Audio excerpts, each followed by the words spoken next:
안녕하십니까? 유튜버 백평입니다. 전 세계가 점점 더 심각한 문제를 많이 안고 있습니다.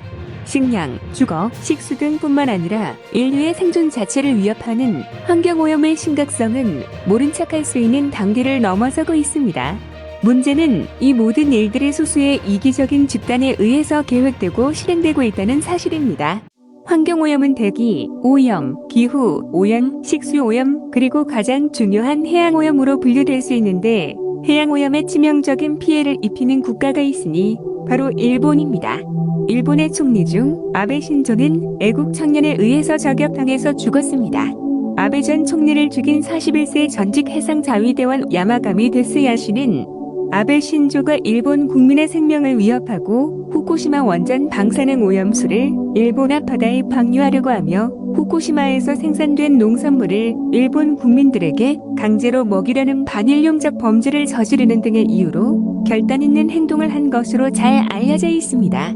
일본 사회는 불평등한 상하위계 질서에 기반하고 있어 법 앞의 평등이 전혀 지켜지지 않고 있으며 이로 인해 많은 일본 하류층 국민들은 억울한 일이 있어서 그저 참고 사는 쪽을 선택하게 된다고 합니다. 비싼 변호사 선임료를 감당할 수 없을 뿐더러 설사무리를 해서 변호사를 선임했다고 해도 기득권의 인맥이 없으면 부당한 판결이 내려질 것이 너무나도 뻔하기 때문에 법적으로는 일본 사회는 죽음의 그늘이 짙게 내리 깔린 불평등이 만연한 사회라고 잘 알려져 있습니다. 이런 문제는 비단 일본만의 문제는 아닙니다. 바로 이웃 나라인 한국에서도 같은 일이 일어나고 있습니다. 한국에서는 판사가 800원의 실수로 버스 회사에 납입하지 못한 70살이 다 된 버스기사를 징역형 판결을 선고하면서도 50억 원의 뇌물을 챙긴 전직 검사 및 전직 국회의원에 대해서는 무죄를 선고하였다. 뿐만 아니라 아무런 증거도 없이 대통령 선거 후보였던 현직 국회의원에 대해서 구속영장을 신청하고 지속적으로 소환 통보를 전달하며 법무부 장관이 해당 유력 대권 후보를 구속 및 체포하기 위해 조작 기소를 하고 있습니다. 사실 모든 국가의 정부는 국민들에게 지독한 거짓말을 하고 있습니다. 대표적인 것은 법치주의 국가라며 법 앞에 모든 국민이 평등하다는 말입니다. 실질적으로는 법 앞에 평등한 것이 아닙니다. 얼마나 비싼 변호사를 선임하는가에 따라서 재판의 결과가 달라지기 때문에 자본에 비례해서 법적인 권리를 차지하는 것입니다. 아울러 정부는 국민들이 똑똑해지는 것을 원하지 않습니다. 그렇기 때문에 모든 국민들이 법적인 지식과 행동 의지가 높아지는 것을 원하지 않기 때문에 소송을 시작하게 되면 감당할 수 없을 정도의 비용을 부담하게 만들고 고의적으로 소송 절차를 길게 늘어지도록 하여 국민들이 지치게 만들어서 법적인 권리를 행사하는 것을 줄이고 있습니다. 정부는 이러한 상황을 소송 경제학이라는 말로 포장을 해서 마치 국민들의 소송을 많이 하면 소송이 난무하는 혼란의 시대라면서 소송을 하지 않는 것이 그리고 국민이 소송을 남발하지 않도록 하는 것이 마치 옳은 일인 것처럼 말합니다.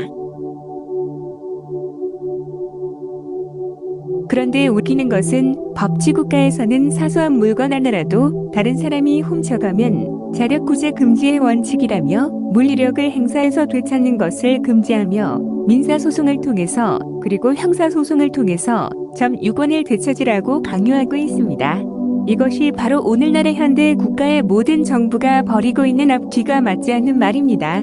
스스로의 물리력을 동원해서 행사해서 소유물을 되찾지 말라고 금지하면서 민사 또는 형사소송을 통해서 되찾으라고 강요하면서도 국민이 소송을 통해서 권리를 행사하고 소유권을 지키는 일이 많아지면 소송이 난무하는 소송 남발이라고 비난하며 소송 제기 억제를 해야 한다고 일부러 소송 기간을 길게 늘어지게 만들고 변호사를 선임하지 않으면 짜증을 내고 각하 또는 기각을 하면서 국민의 권리 행사를 방해하고 막습니다. 모든 민주주의 국가에서는 권력은 국민으로부터 나온다며 국민 주권주의를 표방하고 있습니다. 그러나 실제로는 주권자로서의 국민의 기본적인 권리와 자유는 충분히 보장받지 못하고 있습니다. 권력자는 국민 전체를 상대로는 이길 수 없지만 개개인에 대해서는 쉽게 통제하고 억누를 수 있기 때문에 권력자들은 국민이 정치에 관심을 갖기보다는 스포츠, 섹스, 스크린, 마약, 게임 등에 중독되기를 바랍니다. 정부는 처음에는 국민을 위해 존재하거나 국민을 지키는 일을 한다면서도 오히려 국민을 분열시켜 강압적인 수사와 불공평한 재판으로 범죄자의 낙인을 찍으며 국민이 뭉치지 못하게 방해합니다. 그렇기 때문에 모든 국가는 입법부와 행정부에 대해서는 국민투표제를 통해서 국민이 직접 선출하도록 하면서도 유독 사법부에 대해서는 국민투표제를 실시하지 못하도록 하고 있습니다. 각급 법원장을 국민이 직접 선출하게 되면 법 앞에 모든 국민이 평등해집니다. 그렇기 때문에 기득권층, 즉 특권층, 권력층은 사법부를 독점 또는 독과점하며 자신들에 대해서는 집행유예 또는 무죄 판결을 받고 일반 국민들에 대해서는 복종하면 무죄, 저항하면 유죄 판결을 내리면서 통제하고 있습니다. 법을 만드는 입법부는 매우 중요한 권력입니다. 그리고 국가의 제반, 행정, 치안, 국방, 외교 등을 결정하는 행정부도 매우 중요한 권력입니다. 이미 제정된 법률을 적용하고 해석하며 집행하는 사법부는 이러한 행정 권력과 입법 권력과 동등한 권력일 뿐입니다. 그럼에도 불구하고 왜 모든 국가의 정부는 사법부에 대해서는 국민투표제를 금지하는 것일까요? 아울러 국민들의 대부분은 사법부에 대해서 국민투표제 도입에 대해서는 생각조차 하지 않고 있습니다. 이것은 흔히 말하는 정신지배를 당하는 대중의 전형적인 모습입니다. 현실적으로 현재 국민이 주권자인 자유민주주의 국가는 존재하지 않습니다. 저는 이런 중요한 현실에 대해서 더 많은 선각자들이 인지하기를 희망합니다. 정부라는 국민 합의 및 동의로 태어난 조직은 자유민주주의 헌법에 구속되어야 합니다. 사법부에 대해서 국민 직선제를 실시하지 않는 것은 법 앞에 모든 국민이 평등하다는 원칙에 위배가 되는 것이며 삼권 분립의 원칙에도 위배됩니다. 3대 국가 권력이 서로 견제를 하며 동등한 권력으로 균형을 이뤄야 하는 것이 원칙입니다.